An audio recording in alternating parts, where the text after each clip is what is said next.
Matanda, nawawala ang ating lakas. Pero may ilan na napapanatili ito dahil pinangangalagaan ng katawan. Mapaanong edad man yan?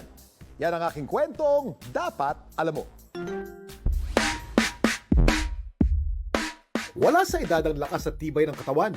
Ang 70 kilong barbell, maning-manis sa 75 anyos na si James. That's my super lolo. 10 taon na nagtatrabaho bilang all-around caretaker si James sa gym ni Carl. Ito lang ang kaya kong trabaho. Saka parang sanay na rin ako sa mga mahirap na ito, mabibigat. Pinagsanayan ko dahil halos sa gabi-gabi tanghali nagliligpit ako ng mga bakal. Ang kanyang nililinisan at binubuhat sa gym, 50 pirasong dumbbells at 200 weight plates na may bigat na 5 hanggang 50 kilos.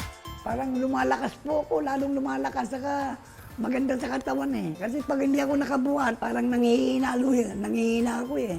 Dahil sa araw-araw na pagbubuhat ng weight plates, ang dating patpati na si James, #Lodi na. Dati po noon si tatay, sobrang payat po, tapos palaging mahina. Nung pumasok po siya dito sa gym, lumakas po siya, tapos nagkaroon ng kunting laman, hindi na siya masyadong porulmado sa pang-araw-araw na gastusin.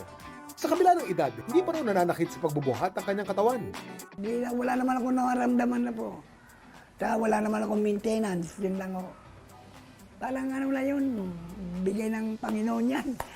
Sa akin, yun, tumatanda ako, lumalakas, ganun. Mapapayo ko lang rin sa mga edad kong matatandang 75, dapat alisin na nila yung mga bisyo nila.